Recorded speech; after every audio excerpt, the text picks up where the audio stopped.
Jika menerima amanah untuk menjaga sesuatu, kita pasti akan berusaha sebaik mungkin untuk melakukannya, walaupun yang memberi amanah hanyalah seorang manusia biasa. Karena kita mengetahui bahwa setiap amanah pasti ada pertanggungjawabannya, maka kita harus berhati-hati dalam menjaganya. Amanah dari manusia saja kita jaga benar-benar, lalu bagaimana amanah dari Allah? Teman-teman, ternyata kita dulu pernah menerima amanah dari Allah. Hal ini tercatat dengan jelas dalam Al-Quran Surat Al-Ahzab ayat 72-73.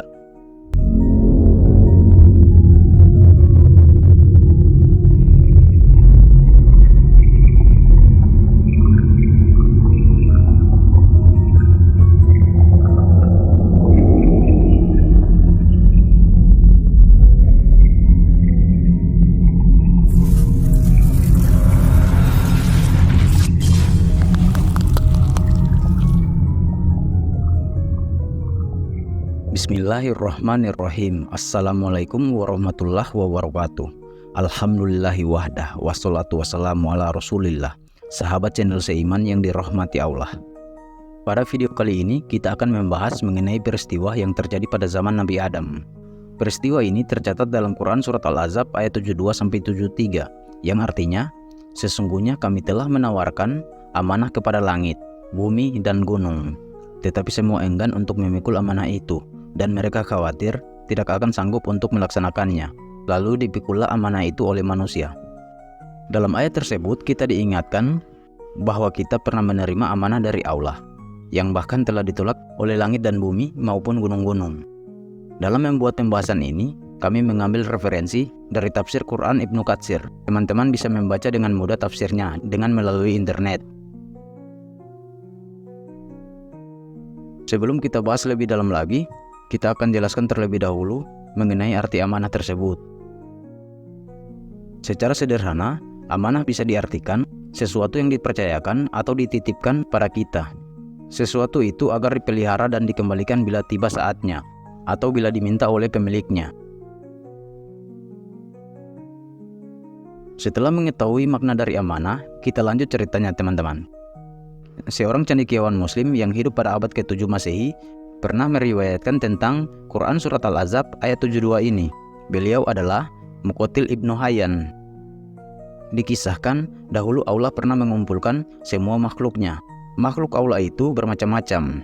Saat itu hadir pula Nabi Adam, termasuk kita. Dulu kita masih berbentuk ruh. Kisah kita terbentuk ruh ini juga pernah kami singgung di video sebelumnya.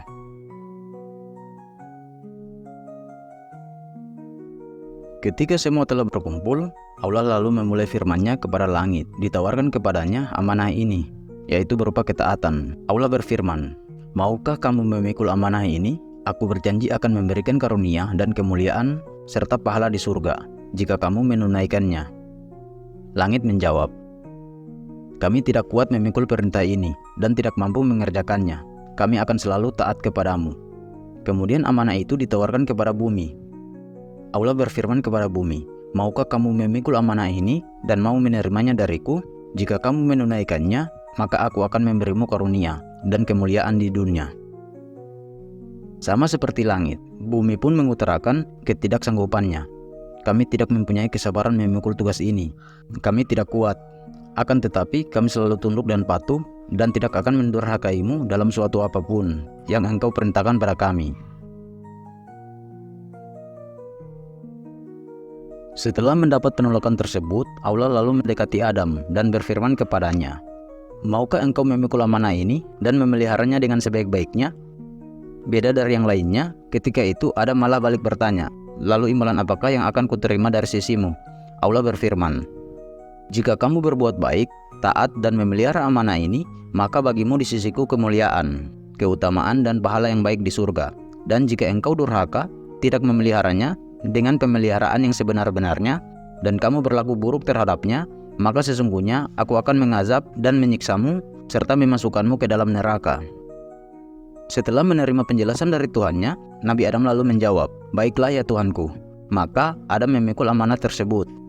Di saat itu juga Allah Subhanahu wa Ta'ala berfirman, "Aku telah memikulkannya kepadamu." Sejak saat itulah kita resmi menjadi pengemban amanah Allah.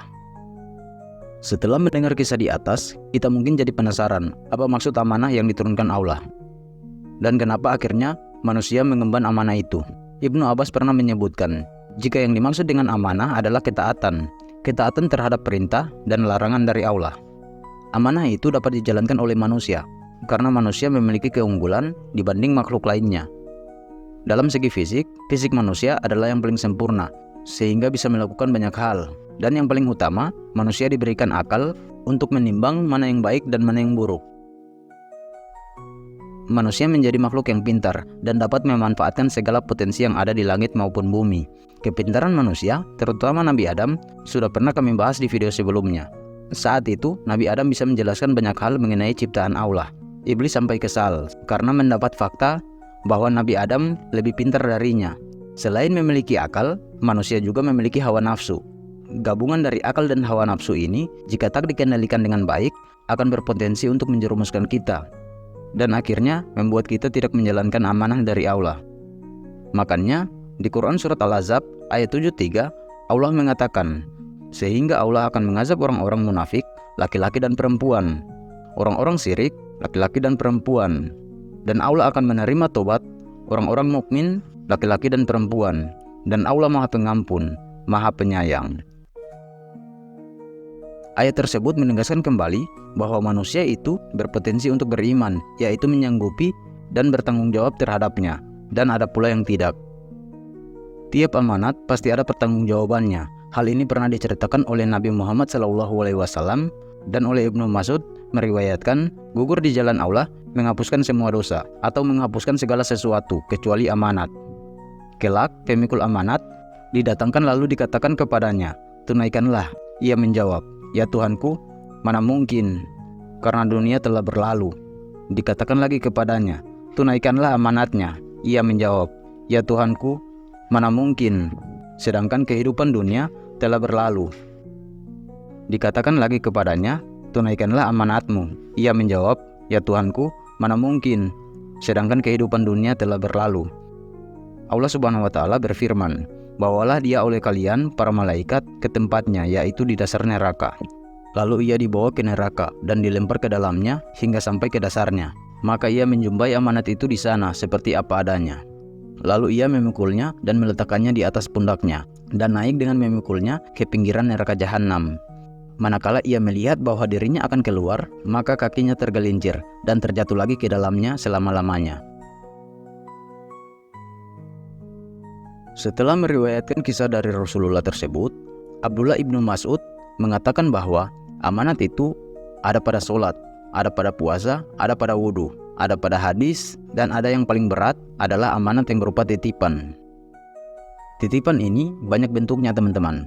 Bisa berupa titipan untuk memimpin sebuah kelompok atau menjaga barang milik orang lain. Maka kita harus berhati-hati jika ingin mengajukan diri untuk menerima amanah.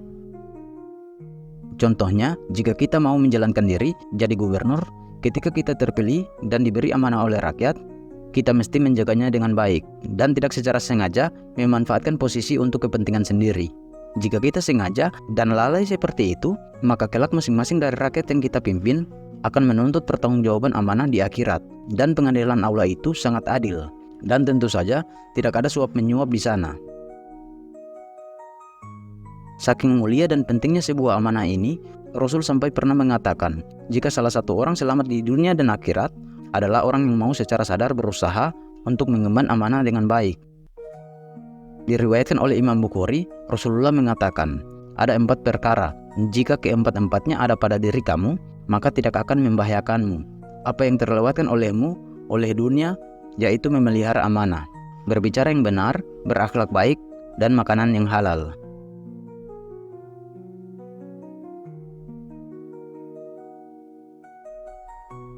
Teman-teman, sampai di sini dulu pembahasan kita kali ini. Semoga kita senantiasa untuk dapat menjalankan dan menjaga amanah-amanah yang datang pada kita.